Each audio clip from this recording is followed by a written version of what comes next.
يوم يكون الناس كالفراش المبثوث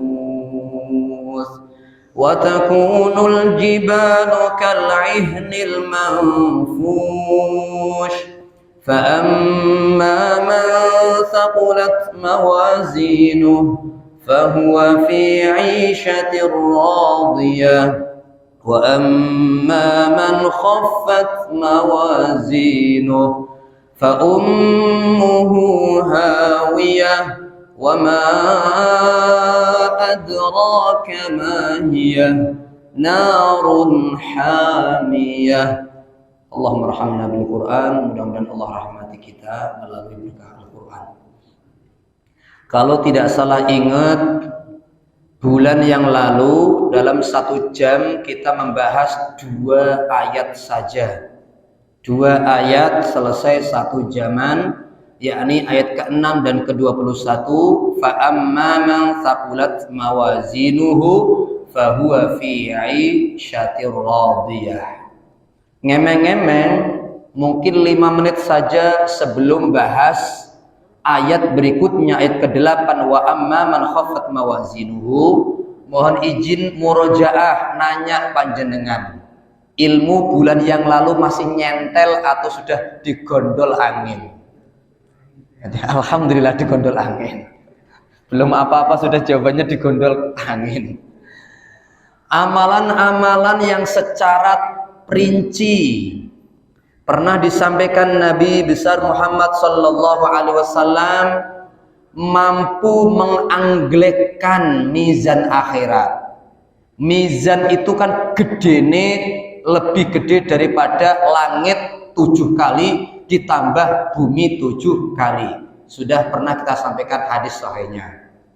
Oke, segede itu raksasa itu mizan, malaikat akhirnya takut bahkan nangis terkait amali malaikat kira-kira bisa nggak mengangglekan timbangan akhirat, padahal mereka layak sunallah, nggak pernah nyicipi maksiat sampai nangis. Lalu bagaimana nasib kita yang masih doyan maksiat bahkan geragas? Lebih nasib kita amal soleh swidik, dosane kakian, hisab menegangkan, habis itu mizan. Bagaimana bisa mengangglekan mangkok besar mizan akhirat yang amblong di dalamnya 7 kali langit, 7 kali bumi? Maka Rasul SAW menyampaikan belasan amalan secara terperinci. Urutan pertama, ayo Bapak Ibu masih ingat? Amalan apa kira-kira yang benar-benar bisa memberatkan mizan hasanah kita? Paling utama disepakati para ulama, la ilaha illallah. Sepakat para ulama. Dalam hadis yang sahih, Gusti Allah bakal menyelamatkan beberapa di antara umatku, kata Nabi, yang sebelumnya dikasih 99 jilid catatan amal, isine elek kabeh catatane. Ternyata Allah bertanya, apakah engkau mengingkari ini? Tidak ya Rabb. Apakah engkau menyalahkan malaikat raqib atid? Tidak ya Rabb. Apakah engkau punya udzur? Tidak ya Rabb. Apakah engkau punya kebaikan? Tidak ya Rabb. Pasrah tipe orang ini. Kamu punya kebaikan. Ternyata kebaikan itu adalah 1 kertas tertulis asyhadu alla ilaha illallah wa asyhadu anna muhammadar rasulullah. Riwayat yang lain kalimat la ilaha illallah. Uhdur, kata Allah, perhatikan, hadir pada mizanmu. Perhatikan catatan 99 jilid amalan, ditaruh yang satu, kemudian kertas la ilaha illallah ditaruh yang satu, ternyata angglek la ilaha illallah. Masuklah surga melalui rahman rahimnya Allah, berkah la ilaha illallah. Perbanyak zikir la ilaha illallah. Kemudian amalan apa lagi Bapak Ibu? Ini tawadhu atau tidak tahu ya ini?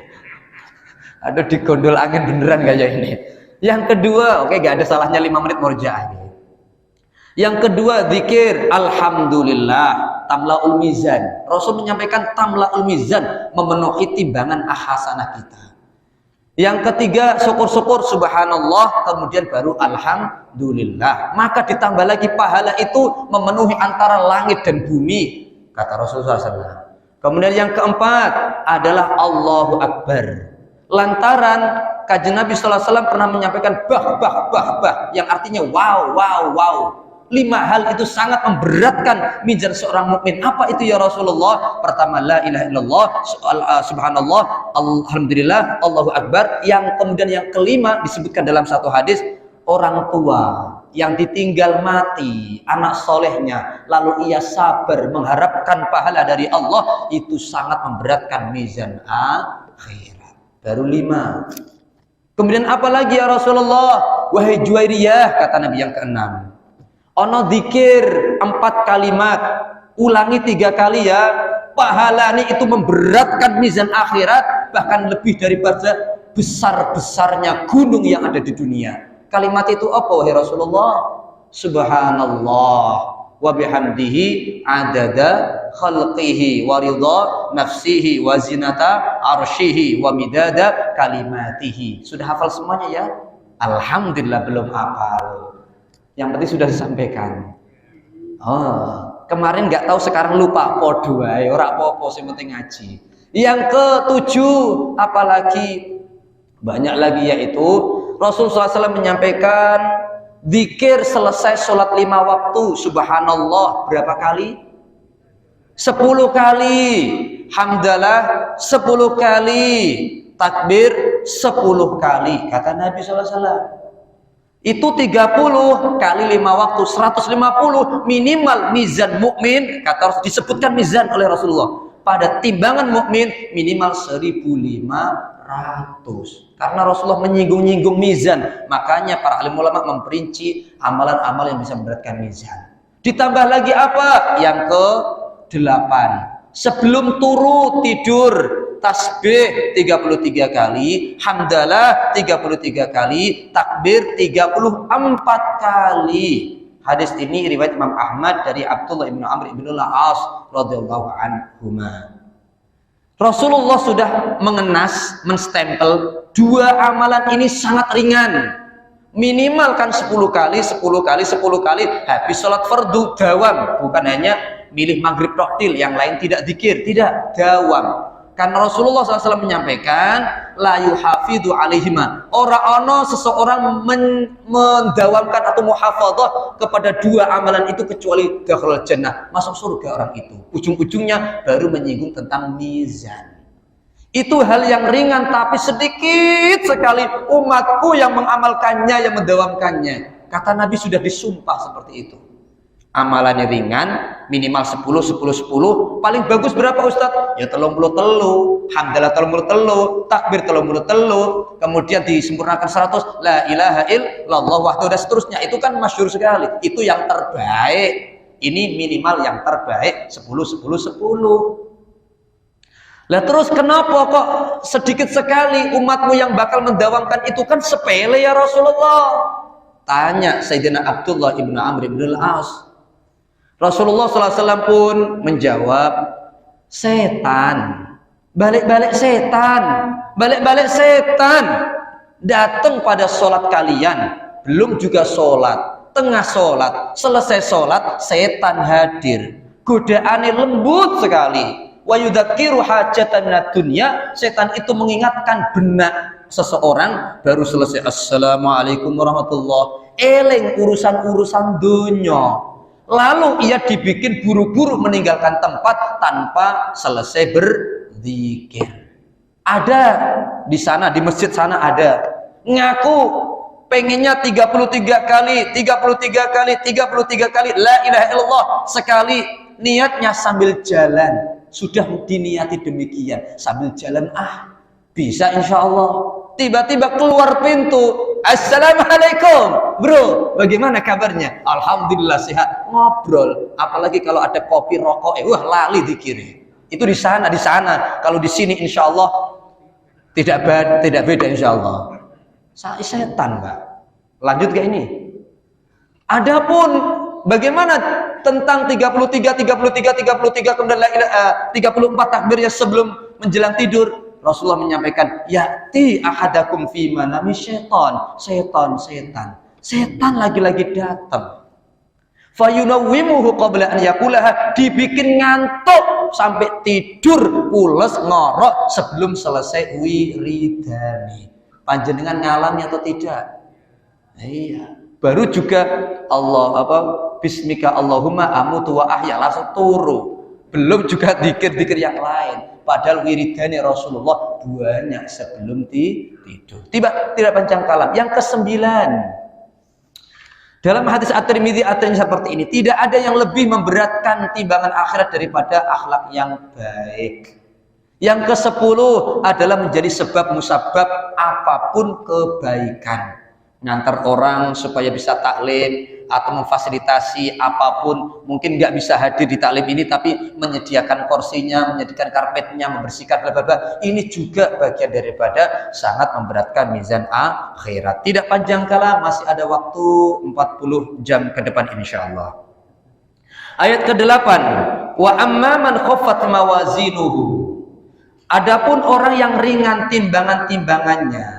Kalau dalam tafsir Ibnu Katsir beliau mengatakan hasanahnya kalah dibanding daripada sayyiatnya. Sayyiatnya lebih unggul, lebih banyak eleke atau maksiate. Fa ummuhu, maka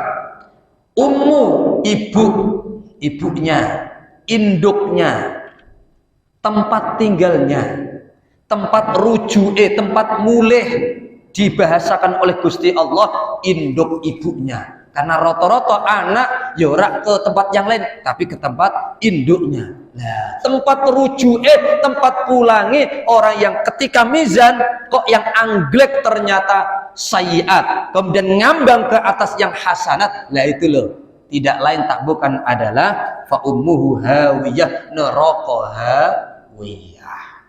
Tempat rujuke, tempat pulang kampung ke sana. Kecuali mungkin tengah perjalanan Kanjeng Nabi sallallahu alaihi wasallam ngabsen, ya Allah fulan sini, syafaat Rasul, amin Allahumma, kalau nggak nemu syafaatnya Rasul, paling tidak para sahabat, para alim ulama salaf maupun khalaf menasihati kita, istaghfiru, perbanyak min ikhwanikumus sholihin, kenalan-kenalan, saudara-saudara, min ashabikumus sholihin, sahabat-sahabat yang saleh, la'allakum tusyafa'una minhum atau fihim, boleh jadi panjenengan dapat syafaatnya melalui mereka. Rasulullah mungkin sibuk, umati, namun mungkin saya atau panjenengan tidak masuk absen syafaatnya Rasul. Lah salah satu celah untuk dapat syafaatnya, ada syafaat khusus Rasulullah, ada syafaat umum. Syafaat umum itu bisa jadi dari penghafal Quran, dari orang-orang soleh dan lain sebagainya. Lah perbanyak orang kawan-kawan sahabat orang soleh, barangkali mereka mengalami seperti yang dialami yang pernah diceritakan Nabi besar Muhammad sallallahu alaihi wasallam. Apa itu? Ketika idza khalusal mu'minuna fil jannah, ketika orang-orang yang beriman selamat berhasil masuk surga, ternyata Allah ilhamkan pada benak penghuni surga, eleng, ingat konco-koncone yang seperjuangan di dunia. Kalau bahasa hadisnya adalah eleng teman-temannya yusalluna ma'ahum, yang pernah sholat bareng berjamaah. Dalam hadisnya seperti itu. Yang kedua, wa ya'tamiruna ma'ahum, yang pernah mungkin umroh kaji bareng satu rombongan. Pernah wa yasumuna ma'ahum, pernah poso bareng, buka bareng, ngurusi sahur bareng, diinglengke Gusti Allah saat baru-baru masuk surga. Percaya atau tidak seperti ini? Yakin atau tidak? Akan terjadi. Tiba-tiba mereka pun berkata, ya Rabb, rasa-rasanya orang sempurna nikmat surga ini illa wa ma'i, kecuali bersama aku fulan Gusti tulung aku eling konco-koncoku jamaah ning Al Hidayah bareng, taklim ning Al Hidayah bareng, amin Allahumma. Apa jawaban Gusti Allah? Wahai hambaku, silahkan absen kawan-kawanmu, di absen satu persatu, baik di padang mahsyar yang masih antri menuju fase berikutnya, baik yang menuju haud atau menuju hisab atau yang antri di mizan atau yang masih nyentel bergelantungan di Shiratal Mustaqim atau mungkin sudah nyemplung neraka jahanam, tetap insya Allah dengan ilham Allah mampu mengabsen konco-konconya. Amin Allahumma. Penting atau tidak bersahabat dengan orang soleh? Penting. Ya salam, bukan hanya masih hidup Pak. Kalau panjenengan buka kitab-kitab tentang akidah, Sayyidina Ali pernah berkata seperti ini.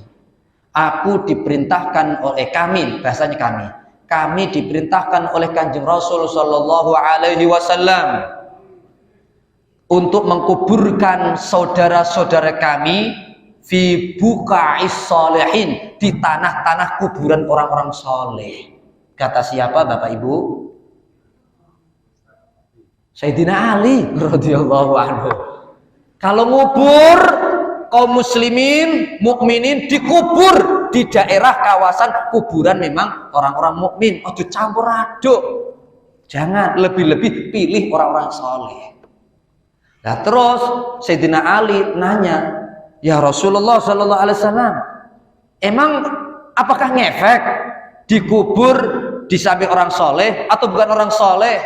Rasulullah pun tersenyum. Hai Ali, bagaimana jika engkau hidup dan bertetanggaan dengan orang soleh? Apakah engkau ngambil manfaat darinya? Tentu ya Rasulullah. Begitu pula jika engkau bertetangga orang yang lacut, orang yang elek, bajingan tengik umpamanya, apakah engkau kena imbasnya? Tentu ya Rasulullah. Sama. Walaupun di alam barzakh pun sama. Kata Rasulullah SAW, ya salam. Maka tak heran Sayyidina Abu Bakar pengen dikuburkan jasadnya di samping siapa? Rasul. Setelah itu apakah cukup? Sayyidina Umar saat sakaratul maut ngemis kepada Siti Aisyah, hei Siti Aisyah, tolong ya, tolong jasadku nanti kubur di samping Rasulullah SAW. Diem lama Siti Aisyah. Kenapa diem lama? Mikir, loh aku bojo nih. Dari dulu itu angan-angan pula kalau aku mati jasadku dikubur di samping Rasul. Tapi ini sudah didahului permintaan ngemis saat sakaratul Sayyidina Umar. Bisa dipahami gak? Mereka semuanya berharap karena tahu ilmunya. Saat hidup, saat alam barzakh, walaupun kuburannya tetap ada manfaatnya, ada syafaatnya. Allahumma shalli ala Muhammad. Lanjut ke jamaah. Lantaran Siti Aisyah tahu betul Sayyidina Umar sosok sahabat yang terkenal cinta matinya kepada Rasulullah melebihi yang lain, akhirnya ngalah. Tahu betul saat Rasulullah SAW wafat, dari gelap-gelapnya suasana Madinah, beliau ambil pedang, naik kendaraan, keliling-keliling semua jalan Madinah. Siapapun yang berkata Nabi Muhammad mati, siap aku lepaskan lehernya, kepalanya dari badannya. Aku penggal mereka. Kata siapa? Sayyidina Umar. Saking cintanya yang melebihi, akhirnya di luar alam sadar beliau. Yang menyadarkan siapa? Berkah Sayyidina Abu Bakar membaca wa Muhammad dan seterusnya. Singkat kalam, kembali lagi, perbanyaklah kawan sahabat orang soleh, insya Allah dapat syafaatnya. Kemudian ngemeng-ngemeng, hawiyah iku apa asline? Hawiyah Bapak Ibu, hawiyah itu adalah bahasa Arab jatuh, jurang yang antara gunung besar, itu dalam bahasa Arab biasa diistilahkan dengan hawiyah, jurang yang di alam sangat. Kemudian fa'umuhu, maka tempat tinggalnya adalah jurang yang rang, tempat yang memang kedalamannya sangat dalam, minimal neraka. Rasul SAW pernah menyampaikan berapa tahun butuh perjalanannya Bapak Ibu? 70 tahun, bahasa lain 70 musim. Dari atas jembatan akhirat baru pok kena dasar neraka jahanam atau neraka. Kira-kira jero apa jero? Ya Allah, Allahumma sholli ala Muhammad. Ya salam. Baru kena neraka, nar, namanya juga nar, al-lahab, yakni berkobar. Jahannam artinya juga sangat amat berkobar. Dan nama lain Jahannam adalah Hawiyah. Nama lain neraka Jahannam adalah Hawiyah. Sebagian alim ulama, Ibnu Jurayj, beliau meriwayatkan dari Sayyidina Abdullah Ibnu Abbas bahwa beliau berfatwa atau berkata, Hawiyah itu adalah nama pintu neraka.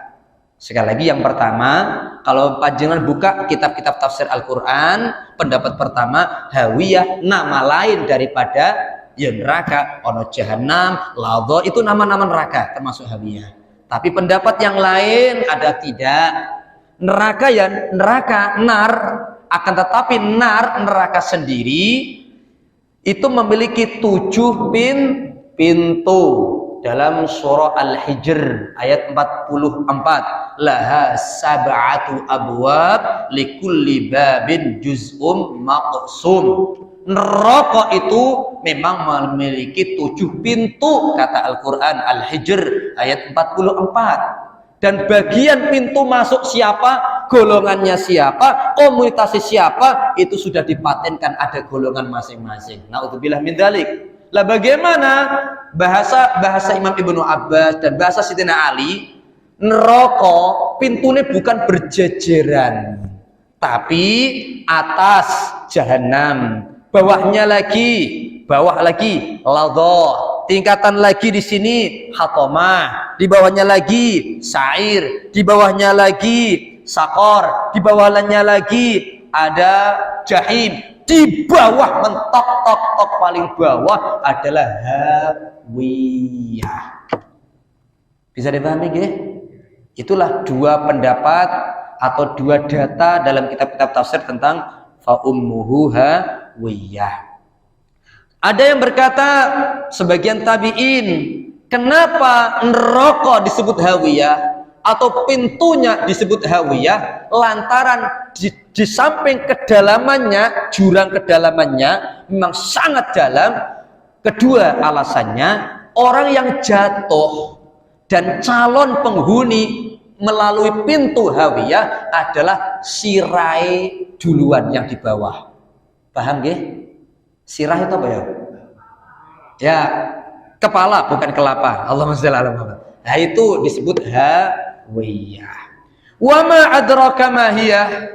Tahukah engkau, atau bahasa harfiahnya seperti wama, apa adraka yang bisa memberi informasi kepada kamu hai Nabi Muhammad, mahia. Sebetulnya kan mahia tanpa hak. Mahia, apa itu dia? Dia tadi apa? Hawiyah. Sudah kita bahas. Kalau Gusti Allah Subhanahu wa taala ingin memberi informasi kepada Nabi Muhammad Sallallahu Alaihi Wasallam atau kepada kita, namun sebelum dikasih informasi ditanya dulu, itu memberikan banyak hikmah. Yang pertama apa? Berarti menandakan Nabi Muhammad tidak tahu menau tentang informasi itu, termasuk pembahasan Hawiyah. Dahsyatnya Hawiyah kayak apa? Itu yang pertama, kecuali dikasih tahu oleh Allah Subhanahu wa taala, hanya Allah mengetahui. Yang kedua, bahwa pertanyaan wa ma adraka ma hiya untuk memberikan efek ta'zim. Sangat mengerikan itu Nabi Muhammad ketika bicara tentang Hawiyah. Sangat ngeri. Nah, ditanya dulu supaya ada efek ngeri di dalam hati dan pikiran Nabi Muhammad atau kita semuanya, baru kemudian siap-siap menerima informasi yang mengerikan tadi. Itu yang kedua, enggak main-main. Kemudian yang ketiga, supaya lebih lengket informasi tersebut dalam benak Nabi Muhammad Sallallahu Alaihi Wasallam dan kepada kita. Kadang kalau ingin ngasih informasi tidak ada dialog pertanyaan, yo biasa-biasa wae, terkadang baru masuk telinga kanan, keluar lagi telinga kiri. Beda kalau nang, kamu tahu raksasa nang, tak kandani nang. Nah itu mulailah peka, kemudian dikasih tahu, insya Allah jauh lebih lengket. Taklim begitu pula, kalau ada dialog pertanyaan, insya Allah hasilnya jauh lebih lengket hasilnya informasinya. Wallahu a'lam bishawab. Kemudian narun hamiyah.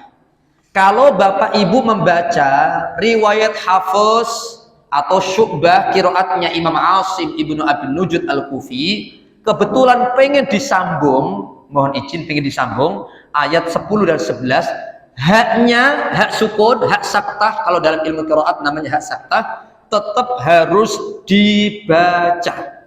Saya ulangi, harus dibaca. Umpamanya berhenti, wa ma adraka ma hiya, ada haknya narun hamiyah. Nah, tapi kalau dilanjut sama, haknya tetap harus ada. Wa ma adraka ma hiya narun hamiyah. Bisa dipahami? Kecuali qiraat yang nomor 5. Qiraat nomor 5 Hamzah Al-Kufi, atau qiraat yang 56 itu wolu songo, yang songo Yakub, yaitu tetap haknya ketika wasal dibuang seperti ini. Wa ma adraka ma hiya narun hamiyah. Itu kalau pakai hamzah. Wa ma adraka ma hiya narun hamiyah. Kalau Yakub, wa ma adraka ma hiya narun hamiyah. Paham ra paham, yang penting mangguk mangguk. Allahumma sholli ala Muhammad. Narun, neraka itu benar-benar nar, sebuah api. Hamiyah, yang panas pol-polan. Kalau panjenengan buka kitab Sunan At-Tirmidzi, mohon izin masih berapa jam? 2 jam. Oh, ibu kok 2 jam kepenak. Oke. Pinten Ustaz? 20 menit. Alhamdulillah. Dalam kitab Sunan At-Tirmidzi atau Sunan Ibnu Majah atau dalam kitab Asy-Syu'ab Imam Al-Baihaqi, minimal 3 ahli hadis itu meriwayatkan hadis seperti ini. Nabi Muhammad SAW dari Abu Hurairah radhiyallahu anhu, uqida 'alan nari. Neraka, Pak, setelah diciptakan oleh Gusti Allah. Diciptakan oleh Allah. Kemudian beliau, yakni Allah SWT, memerintahkan malaikat-malaikatnya melalui malaikat Malik dan bala tentaranya, ajudan-ajudannya, untuk membakar lagi, yakni mengkobarkan, memanas-manaskan lagi neraka alfasanatin, 1000 tahun. Sampai akhirnya panasnya api neraka itu menjadi hatta marrat, memerah. Api ini bukan warna kuning yang biasa kita lihat, tapi merah rah-rah. Setelah dipanaskan berapa tahun tadi Bapak Ibu? 1000 tahun. Kemudian tidak cukup di situ, summa, kemudian muncul perintah Allah lagi, wahai malaikat Malik, panaskan lagi itu neraka. Alfasanatin, 1000 tahun kemudian, sampai hatta ibyaddat, sampai putih. Nggak kebayang. Kita kan selama ini kasat mata api ya kuning atau sedikit biru merah. Itu kan api-api dunyo, api-apian. Itu api ora tenan itu. Bahasa kita ya. Kalau kita kaitkan dengan jahanam neraka, itu belum api, itu api ento-entoan, pura-puraan. Termasuk lahar, kalau dibandingkan jahanam, itu api-apian, bukan api beneran. Allahumma sholli ala Muhammad. Nanti baru tahu api sebenarnya seperti apa.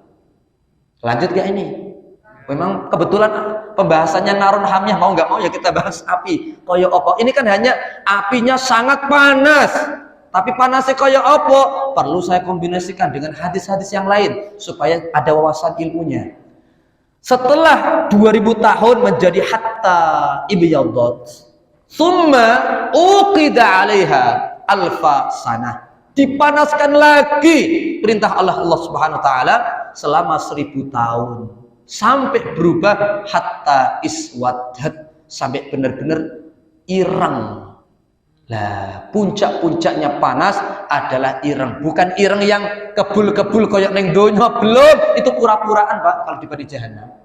Ireng reng bahasane Rasulullah setelah itu adalah wahiyah, dan itu adalah api yang hitam, saudaun mudlimah, yang benar-benar gelap lap.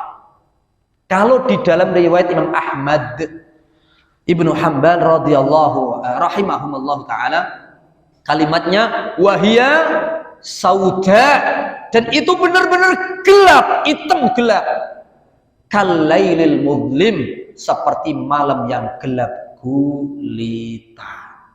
Oke, itu baru yang benar-benar gelap setelah 3000 tahun. Pantas Jibril alaihissalam, Pak, Jibril alaihissalam datang esok-esok, datang menghampiri Rasulullah dalam keadaan tunduk nangis, kuat nangis malaikat Jibril. Kemudian Rasul bertanya, ma yubki kayak Jibril, apa yang membuat engkau menangis Jibril? Beliau berkata, nar ya Rasulullah, api neraka ya Rasulullah. Bagaimana dengan api neraka? Engkau tidak akan tahan ya Rasulullah untuk aku ceritakan. Silahkan cerita tentang neraka. Baru disampaikan, neraka itu ya Rasulullah sudah panas sejak diciptakan. Dipanaskan lagi 1000 tahun sampai berubah menjadi merah. 1000 tahun berubah menjadi putih. 1000 tahun kemudian hitam tam. Wahia sauda mudlimah. Seandainya neraka itu bocor, Pak, bocor, salah satu nggak sampai apinya, salah satu hidangan neraka, zakum, inna syajarataz zakum tu'amul athim, dan seterusnya. Zakum, getah pohon neraka, getah itu, Pak, bocor satu lubang jarum menungso, netes kena bumi, hancur bumi sisinya. Ya salah, ya Rasulullah, seandainya ada baju salah satu penghuni neraka tergantung antara langit dan bumi, maka yang di langit maupun yang di bumi hancur ya Rasulullah.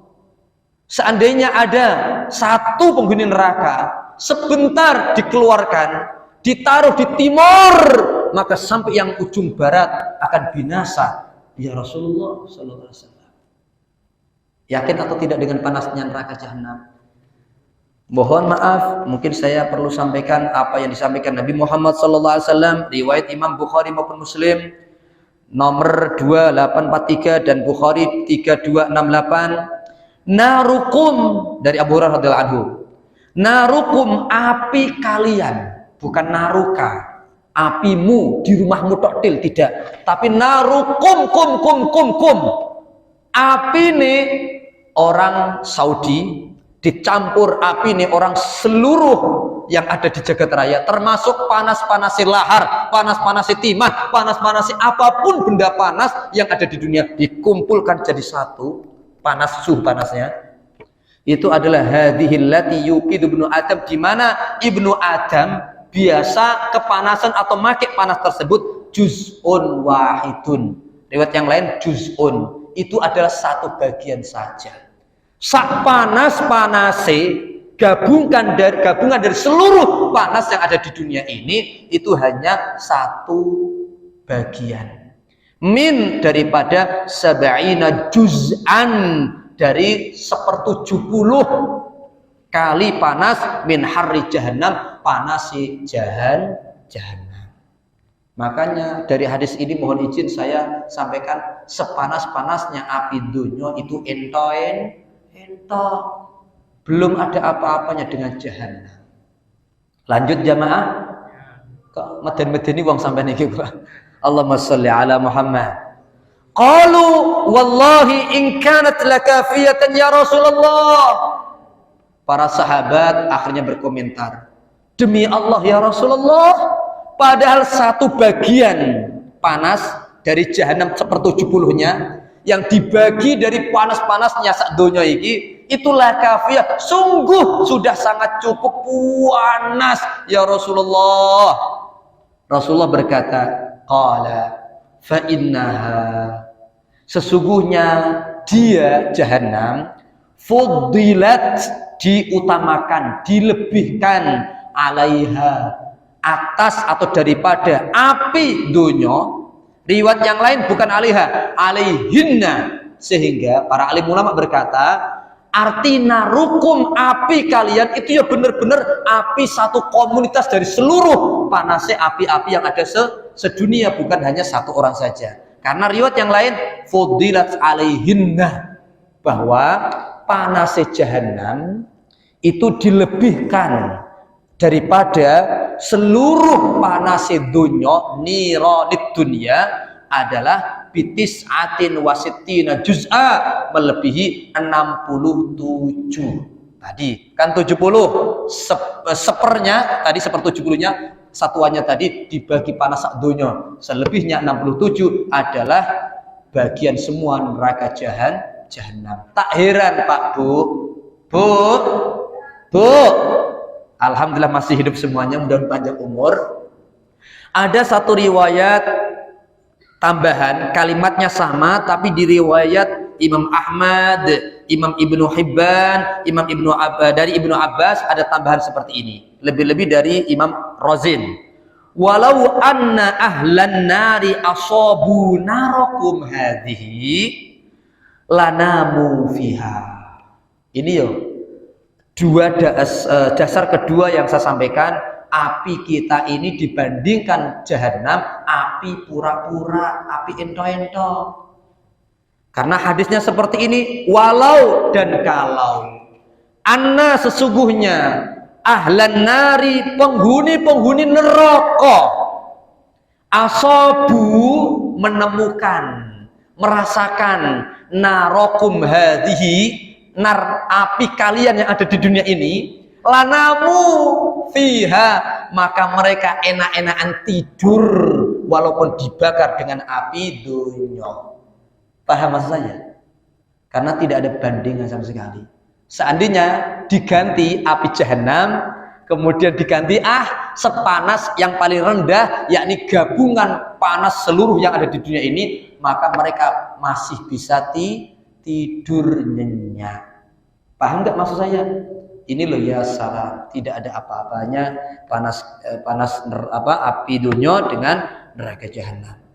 Kemudian kalau dalam riwayat Imam Ahmad dari Ibnu Abbas radhiyallahu anhu ada tambahan lagi, waduribat bil bahri. Api dunia, Pak, api dunia yang kita rasakan apapun bentuk apinya yang ada di dunia ini, itu dulu kan bagian daripada neraka tadi, 1/70. Riwayat yang lain 1/100. Kalau dalam Musnad Imam Ahmad 1/100, tapi kebanyakan hadisnya 1/70 kebanyakan. Kemudian 1/70 atau 1/100 yang akhirnya suhu panasnya itu terbagi sedunia ini, itu dulu Pak, duribat bil bahri. Kata Rasul SAW, duribat bil bahri, dicemplongke. Panasnya itu ditempel ke, dicos dulu, diredam dulu dengan air laut. Paham mas saya? Sebelum dirasakan oleh manusia yang ada di muka bumi ini panasnya dunia ini loh, itu sudah dicemplong ke dulu, dipadamkan sebentar dulu melalui air laut. Berapa kali? Dalam riwayat Ahmad Ibn Hibban ini marrotain, 2 kali. Riwayat yang lain sab'a marrat, 70 kali. Walaula dzalik, kata Rasul, seandainya tidak seperti itu, man tafa'a biha ahadun, maka tidak ada satupun orang di kalangan manusia yang bisa ngambil manfaat dari api dunia, karena masih amat-amat panas. Rahman Rahim Allah, supaya kita manusia bisa mengambil memanfaatkan api dunia ini setelah dicemplungkan, setelah sedikit padam 2 kali atau 7 kali dengan air laut. Paham sing penting mandu. Masih ada berapa jam? 7 menit. Oke. Ngemeng-ngemeng Bapak Ibu, kira-kira amalan-amalan apa yang bisa memadamkan api neraka yang berkobar-kobar seperti itu? Mudah-mudahan 7 menit cukuplah, cepet-cepet saja. Yang pertama jogo iman. Jogo imane karo Gusti Allah, cinta Gusti Allah, benci yang namanya murtad. Hadis sahih mengatakan, saya artikan saja kesyuen. 3 hal, siapapun yang di dalam hatinya ada 3 hal itu, kata Rasul, hurrima 'alan nar, dia diharamkan dari neraka, api neraka. Wa hurrimatin naru 'alaihi, dan neraka pun haram baginya. Nah, karena kalimatnya haram, biasa para alim ulama haram itu diartikan antara ram haram temenan, atau kembali kepada bahasa aslinya, yaitu jauh sekali, makin jauh. Manakala siapa? Pertama, iman kepada Allah, hubbullah, cinta kepada Allah. Kemudian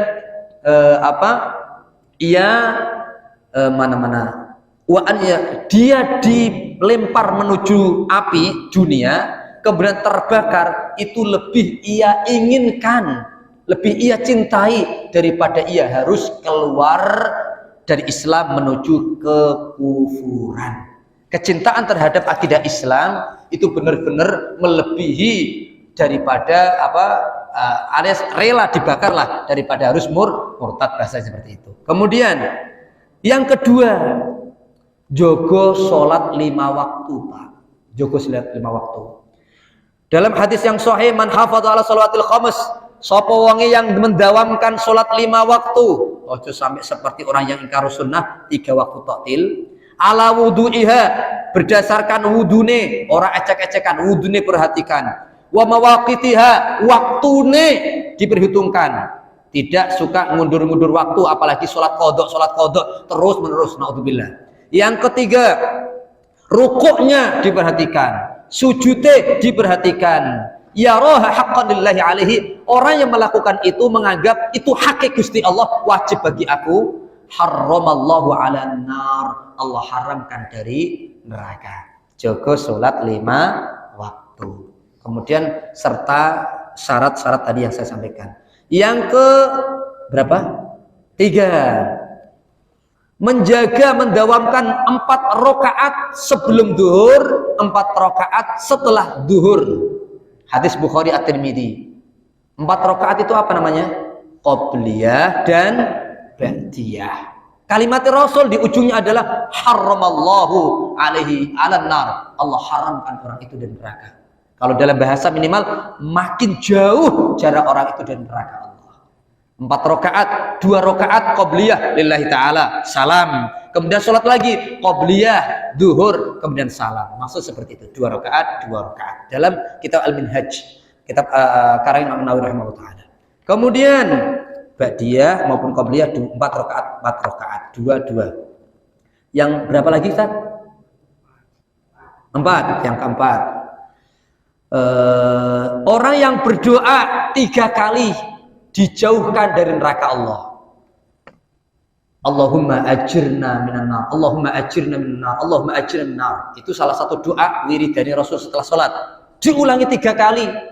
Meskipun boleh nggak sekali? Boleh. Tapi sunnah 3 kali. Kenapa hadis At-Tirmidzi? Sapa wong minta surga 3 kali, surga detik itu pula minta kepada Allah, masukkanlah orang itu ke dalam diriku surga. Dan barang siapa yang minta perlindungan jauh dari neraka 3 kali, mesti detik itu pula neraka pun berkata, Allahumma ajirhu minan nar, yaitu jauhkanlah ya Allah orang itu yang sudah 3 kali minta perlindungan dari neraka, 3 kali jauh dari diriku neraka Allah. Bisa dipahami? Maka doanya Allahumma inna nas'aluka ridhaka wal jannah, Allahumma inna nas'aluka ridhaka, 3 kali saja. Kemudian wa na'udzubika min sakhatika wa nar, 3 kali supaya dapat fadilah plus. Paham? Muga-muga paham. Lanjut jemaah? Oke, lanjut. Yang ke 5, 4, 5, benar 5 ya. Yang kelima yaitu hurrimatin nar dalam hadis At-Tirmidzi. Neraka haram bagi apa? Ala ainin, bagi mata. Mata siapa? Apakah saya panjenengan? Cek saja. Mata yang damaat au bakat, yang meleleh air mata, keluar air mata, nangis min khosyatillah, karena jerih takut kepada Allah, takut nerakane Allah.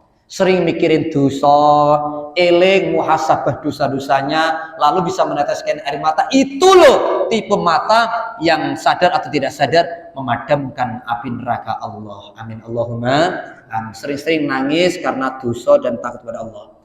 Wa hurrimatin naru ala ainin, begitu pula masih satu hadis ini, begitu pula neraka haram bagi mata yang saharat fisabilillah, yang melek-melekan berjuang di jalan Gusti Allah Subhanahu wa taala.